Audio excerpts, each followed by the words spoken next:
Every night, my husband and I do this one thing. It's called the team method.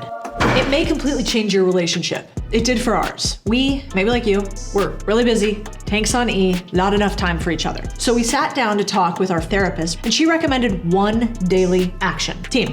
I can safely say it completely changed Chris and I's marriage for the better. It takes about 10 minutes a night, and here's how you do it. The first step of the check-in is called touch. You hold hands, sit next to each other on the couch. It's to remind yourselves with touch, you're in this together. Because side note, when Chris and I are mad at each other, sometimes we jokingly barely touch fingertips like E.T. The second step is called education. You each share one thing you learned that day that was interesting. There's a chance for novelty and endorphins when we expand our brains, as opposed to just saying, "How was your day, honey?" Fine, not that interesting. The next step is appreciation. You each share one thing you appreciate about the other. Could be how beautiful your partner looks during the day. If you're ticked, it could be that they took out the trash. Only rules are points for creativity, and you can't keep using the same thing. Otherwise, it loses its meaning. And the last step, metrics. Here's the tough part. Usually, when you're upset, you tell them that moment, and that gets naggy 321 times a day. With the check-in, you wait, you write it down, and you bring it to this time. You don't fight when you're elevated, but you always get to explain your point. Metrics, that last step was huge for us. It meant me, kind of a hot-blooded Latina, wouldn't get emotional. It meant Chris, a military hardo, wouldn't get dictatorial. So we let cooler heads prevail. And now we kind of treasure our check-in. Now you might be thinking this channel is about making money and being free. So what are we talking about? Relationships. The relationship you have with your partner is critical to success in every area of your life. In fact, I think it is the most important deal you will ever do. It's your eating companion for about 20,000 meals, your travel companion for about 100 vacations, your leisure time and retirement bud, and someone whose day you'll hear about 18,000 times. Spending that amount of time with anyone will shape your life for good or bad. Let's take it back 8 years ago, before I was in this relationship. I'm married to a handsome man. Beautiful house, country club, fancy cars, and friends who look more like they're on The Real Housewives. But tonight, I'm walking into a living room as the sun sets to break the heart of a man I promised forever to. And in that moment, all I feel is agony. I speak softly. It's not working. Deep breath. I want a divorce, and I'm moving out tonight. As soon as the words leave my mouth, I see all 6 foot, 210 pounds of him crumble to the ground, sobbing. It's an awful thing to watch someone strong break. I've never felt greater guilt and shame than in that moment. With eyes so blurry I can barely see, I leave empty-handed out the front door of a house I had just finished decorating into a home. I never shared the hardness in that marriage because it was my burden to carry. But I also didn't quite realize that that moment would change my life forever. I left a man, a city, all my things, and eventually a career I'd spent more than a decade building. I had to lose everything, including the person I was, to become the person that I wanted to be. Flash forward to current day, I'm with this guy. This is Chris. And we've actually known each other for 26 years, and we've been together for 6. And without a doubt, the best thing about my life is the partnership I have with Chris, my husband. It's far from perfect, but it's pretty delicious. That's a 10.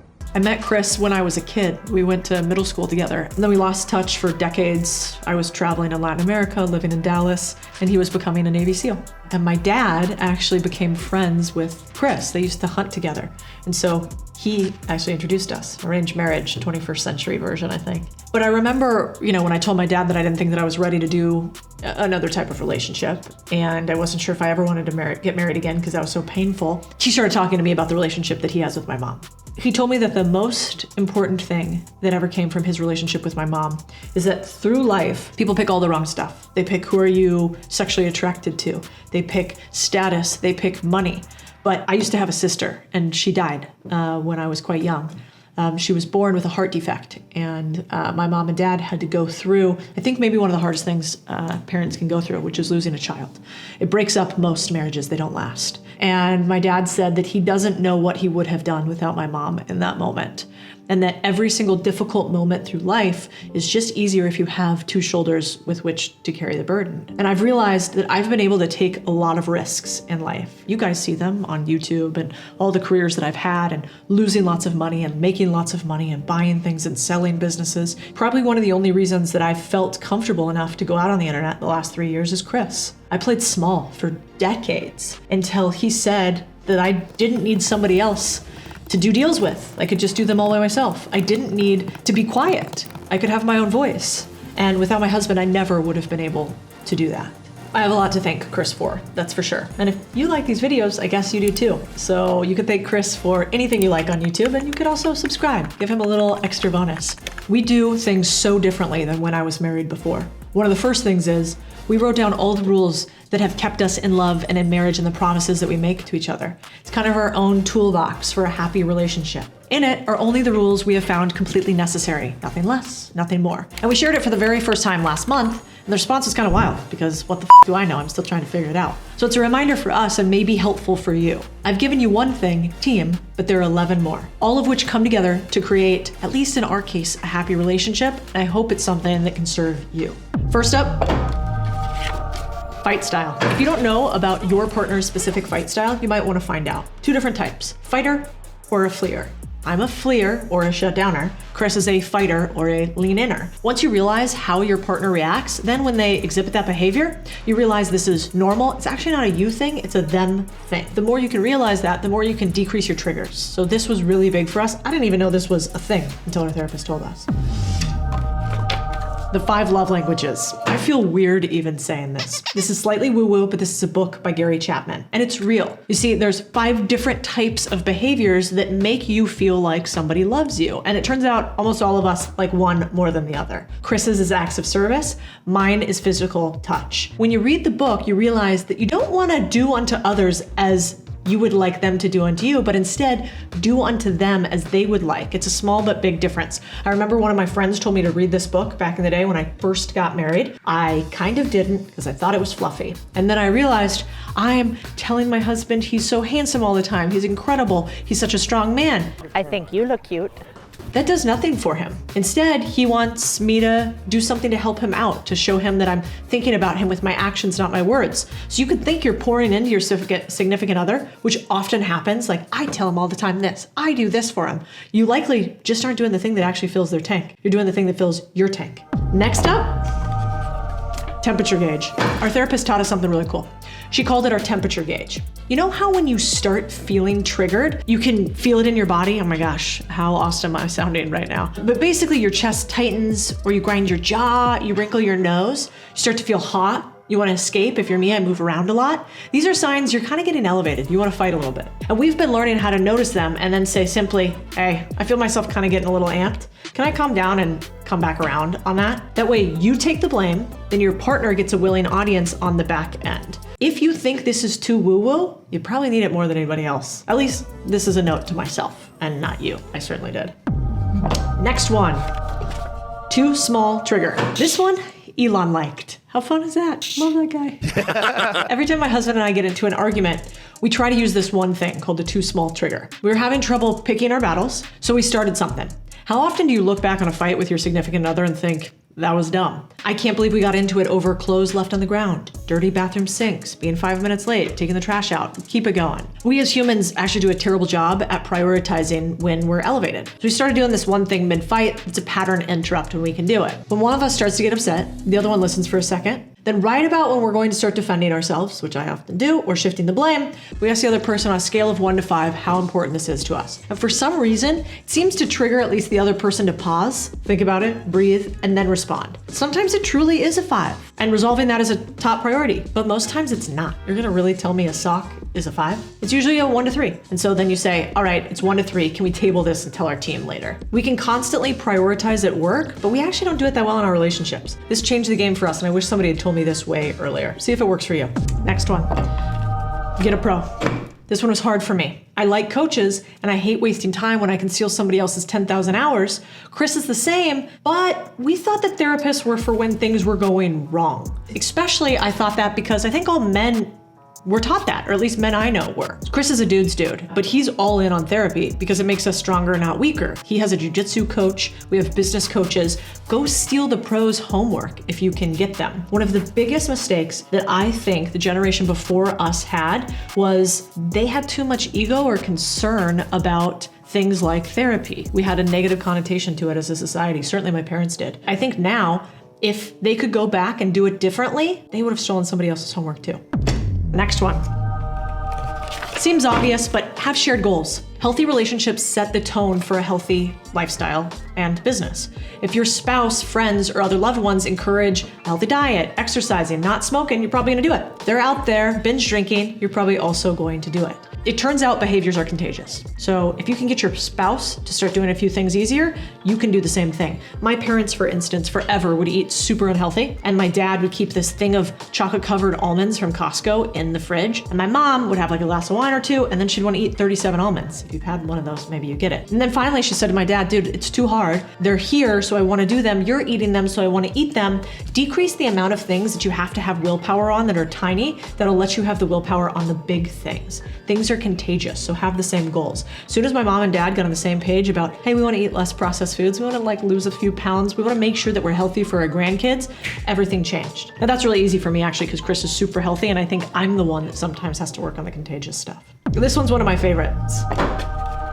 Us versus the world. Chris is especially good at siding with me. He jokes that he likes to choose sides. Be prepared to choose a side. I had to learn this a bit more. But now whenever we do something for each other or need to choose a side, we just say, same team. It's a reminder that it's us against them all. There's this Jeff Bezos quote that I loved. Turned out not that great for Jeff's marriage, but I like the quote. And the quote was basically, he was talking about Mackenzie at the time, and he was like, when I married her, I wanted to marry somebody who I knew would be able to get me out of a third world prison. And given Chris's past work and my work in Latin America and lots of areas where I probably could have been thrown in a third world prison, it was important to me that I felt like the person that I was with was like true ride or die to get me out of there.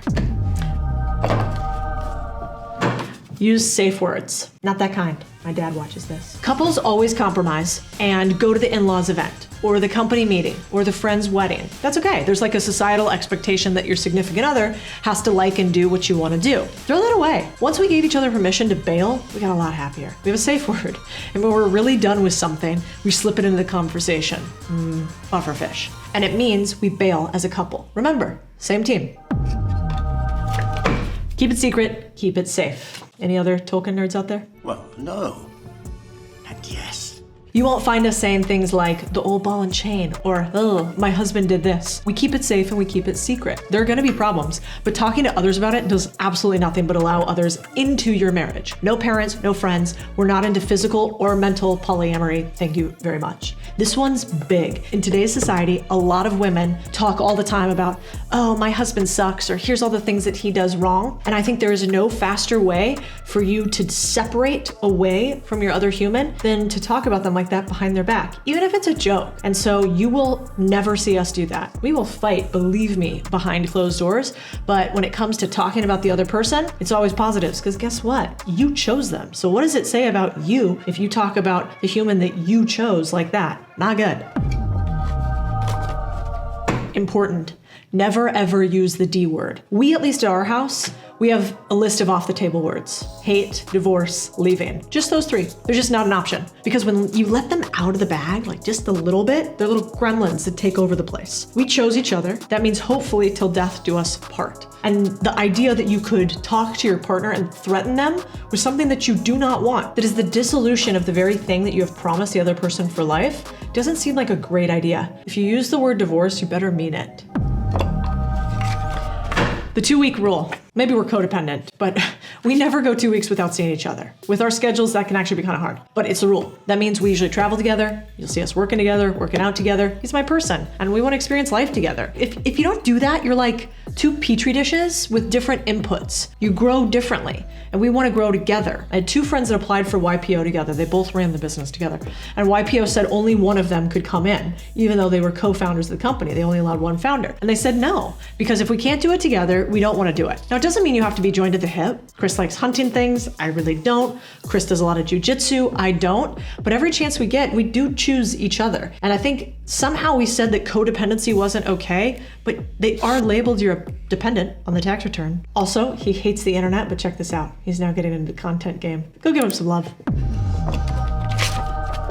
12, in the trenches. There's a saying that people in the military say, we've been in the trenches together, meaning you've been through difficulty together, and that trial actually strengthens bonds. It's the same with marriage. So at least once a year, we do something really effing hard, at least by our standards. We build a business, we try to have a kid, we climb a mountain. Iron sharpens iron. I learned this because I watched Chris's relationships and friendships that he had from both the Naval Academy and then being in the military and then being a team guy. And these are people that now I would call on if I ever needed something. Some of my closest friends in the world are people that he went to war with, because when you've been through war, everyday squabbles are unnecessary. I can't tell you how many friendships I've lost over the dumbest shit alive. And that doesn't actually happen when you've gone through real difficulty together. You realize what each other are made of and what it's like for somebody else to have your back. And that's it. That's everything you need for a happy relationship. Well, not really. I think if you want an easy relationship, you should stay single. Nothing that's worth it is easy. The path of least resistance actually just equals unhappiness. So the right relationships for me are better leverage than money. And maybe you guys will find the same thing. What do you think I'm missing? Am I off on anything? Leave a little comment for me. I don't profess to be some expert at therapy, but I do think, why didn't they teach us any of this in school before we decided to go spend the rest of our lives with one human?